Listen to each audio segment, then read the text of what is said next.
President, what do you say to people who view that luxury jet as a personal gift to you? Why not leave it behind? Your ABC fake news, right? Why not? It's only ABC. Well, a few of you would. Let me tell you, you should be embarrassed asking that question.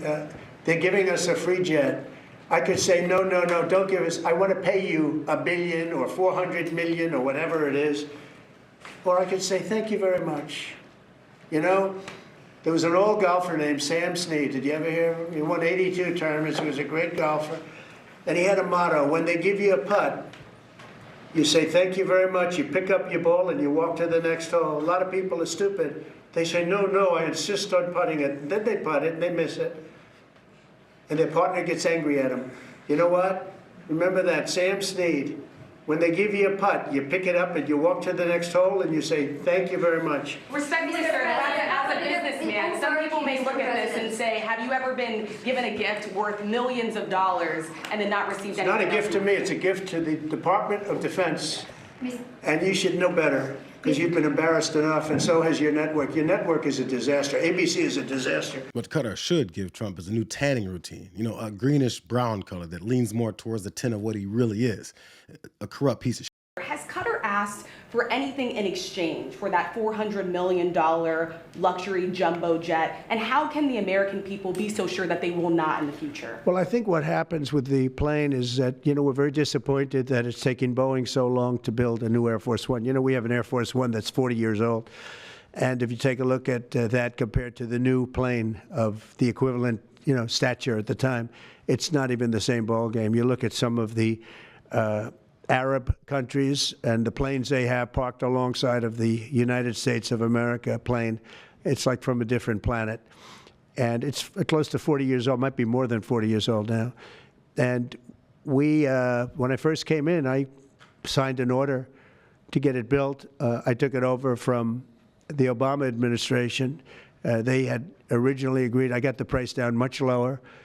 And then when the election didn't exactly work out the way that it should have, a lot of work was not done on the plane because a lot of people didn't know. They made change orders that were so stupid, so ridiculous.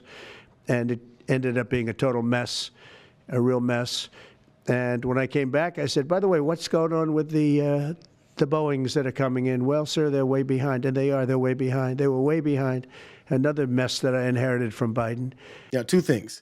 This guy accidentally admitted that he's so concerned with what he thinks is a superior airplane from Arab countries when they show up next to Air Force One that he flies in, that he has to get another one. He's an easy mark for anyone to bribe. But also, he legit can't go one day without blaming Biden for anything.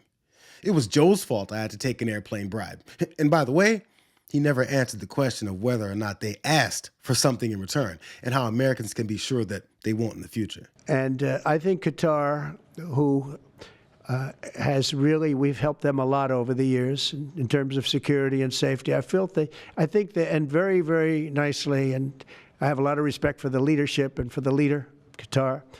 And I think they knew about it because they buy Boeings. They buy a lot of Boeings. And they knew about it, and they said, we would like to do something, and if we can get a 747 as a contribution to our Defense Department to use during a couple of years while they're building the other ones, I think that was a very nice gesture. Now, I could be a stupid person and say, oh, no, we don't want a free plane. We give free things out. We'll take one, too. And it helps us out. Because, again, we're talking about, we have 40-year-old aircraft.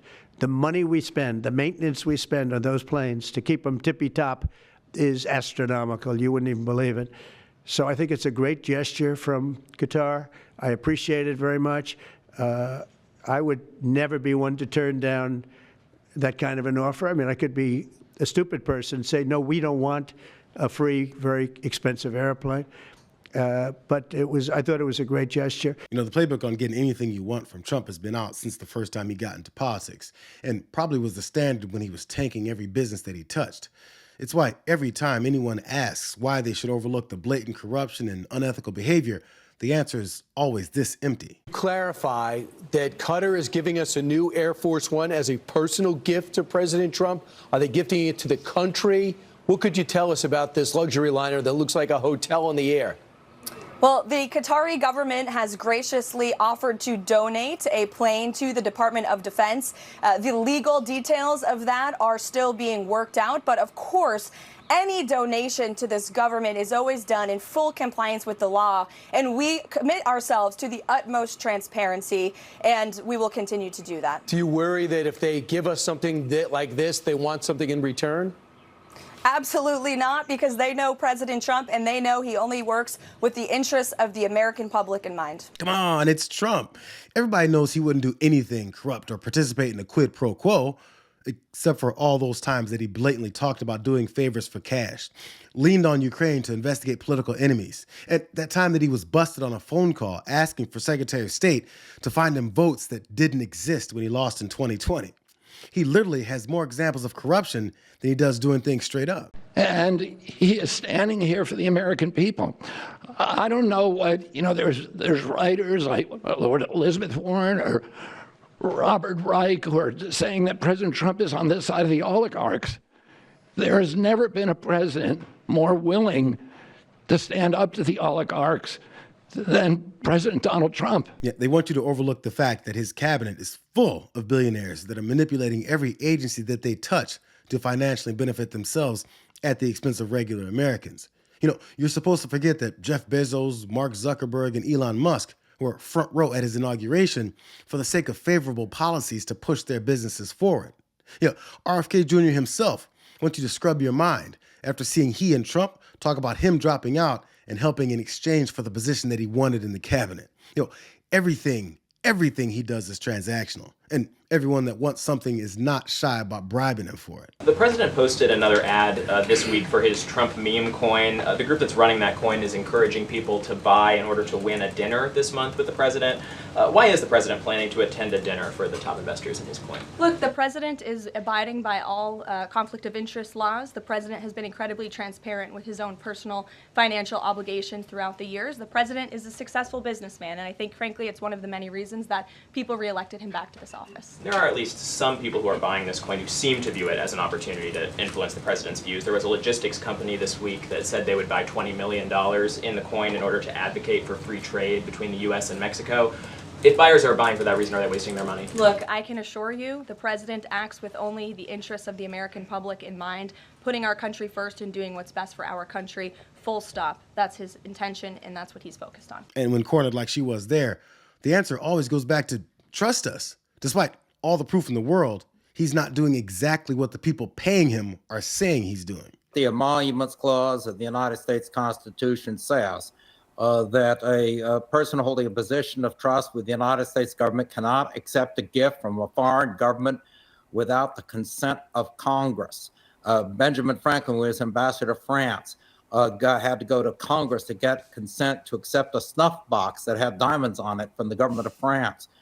That's what the Emoluments Clause says. And this airplane can only be accepted by President Trump if Congress consents. That's very, very clear. We can't have our president or anyone else being influenced by foreign government gifts. And that's why Congress needs to have control over that. And that's why the Constitution requires that they do. And Qatar, I got to say, is a very wealthy country. I understand that.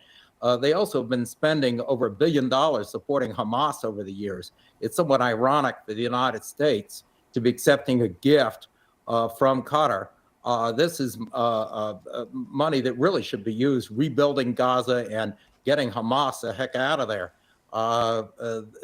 Qatar, why is the United States of America accepting a gift of this magnitude from a foreign government that supported terrorist organizations? George W. Bush's ethics lawyer, Richard Painter, points out how casually this president just violates as many aspects of the Constitution as possible. So are all the people with Trump derangement syndrome that actually took him seriously when he said that he should suspend the Constitution still the crazy ones? During Donald Trump's first term, this was limited to hotel rooms and patronizing his golf courses and all the shenanigans going on with foreign governments that led to investigations by the House of Representatives and also to some litigation against Donald Trump. That issue was never resolved. But now we have emoluments on a much grander scale, foreign emoluments. Not only this airplane from Qatar, but we also have the Trump family is in cryptocurrency. And we have no idea who's investing in these various cryptocurrency ventures. And some of that may be foreign government money. And that would be unconstitutional under the Emoluments Clause. Yeah, his unofficial advisor, Laura Loomer, couldn't even find an excuse for this, and even put it in the most Islamophobic MAGA language that they usually use to demonize anyone else that's criticizing him. I love President Trump. I would take a bullet for him. But I have to call a spade a spade. We cannot accept a $400 million gift from jihadists in suits. The Qataris fund the same Iranian proxies in Hamas and Hezbollah who have murdered U.S. service members. The same proxies that have worked with the Mexican cartels to get jihadists across the border. This is really going to be such a stain on the administration if this is true. And I say that as someone who would take a bullet for Trump. I'm so disappointed. She went this route and even further on multiple posts and talked about it on a podcast. But until these MAGA types that voice concern like this, until they don't go right back to supporting everything that this president does the very next day, I don't take their criticism seriously. It's just for show to keep up some level of legitimacy while he pillages the country. Let's be clear about what this trip is all about. This is President Trump's corruption tour of the Middle East. He is going to the Gulf in order to collect tribute. What's happening here is an extraordinary level of corruption. We shouldn't pretend this is business as usual. What the president is doing is giving countries like Saudi Arabia and UAE what they want. For Saudi Arabia, it's a civilian nuclear deal with the United States. For the UAE, it is taking some of the restrictions off of the way that semiconductors flow into that country. And in exchange, Trump is not asking for any benefit to the American people. He's not asking for any movement towards peace in the region. He's asking for cash. He's asking for cash payments. UAE is giving him that through this deal on cryptocurrency, in which they are paying, doing a big deal through Trump Crypto. And of course, we just found out this weekend that Qatar is going to be giving Donald Trump a plane, apparently